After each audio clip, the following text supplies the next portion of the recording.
નમસ્કાર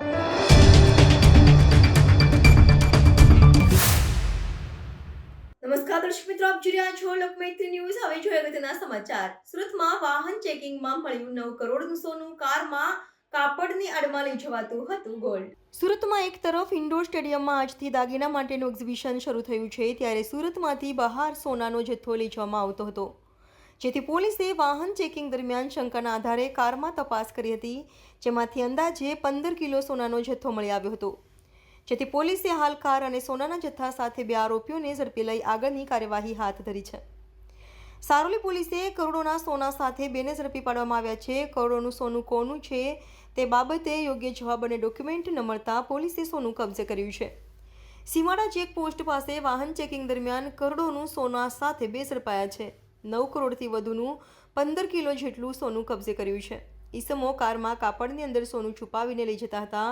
હિરેન ભટ્ટી અને મંજીદ હામેલિયા નામના બંનેની પોલીસે ધરપકડ કરી છે। મૈદરપુરાથી ઉભેડ ખાતે ફેક્ટરીમાં સોનું લઈ જતા હોવાનું જણાવ્યું હતું। હાલ પોલીસે સોનાનો મુદ્દામાલ અને બંને આરોપીને ઝડપી પાડી કાયદેસરની કાર્યવાહી હાથ ધરી છે। Reporter Sunil Ganjawala, Lokmaitri news, Surat. Saroli police સ્ટેશનની ટીમને નાઇટ રાઉન્ડ દરમિયાન પેટ્રોલિંગમાં હતા।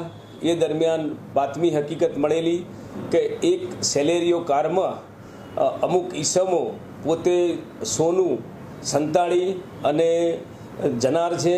એ આધારે સીમાડા ચેકપોસ્ટ ઉપર નાકાબંધી કરી અને સદરુ કારને અટકાવી અને તેની ઝડપી તપાસ કરતા 2 ઈસમો પાસેથી પોતાના પેન્ટ શર્ટની અંદર એટલે કે શર્ટિંગ કરેલું એના અંદરના ભાગમાં પ્લાસ્ટિકની થેલીની અંદર એક ઈસમ પાસેથી 5 પેકેટ અને બીજા ઈસમ પાસેથી 3 પેકેટ એમ સોનું ભરેલે મુદ્દામાલ મળી આવેલો, જેમાં સોનાના નાના મોટા ટુકડાઓ તેમજ સોનાના બિસ્કિટ મળી આવેલા। કુલ 5 અને 3 8 એમ 8 પેકેટો પ્લાસ્ટિકની થેલીમાં મળી આવેલા અને જેની વજન જોતાં 14 કિલો અને 700 ગ્રામ, જેની કિંમત 8,57,96,282 તેમજ બંને આરોપી પાસેથી 2 મોબાઈલ તથા સેલેરીઓ કાર જપ્ત કરવામાં આવેલ છે।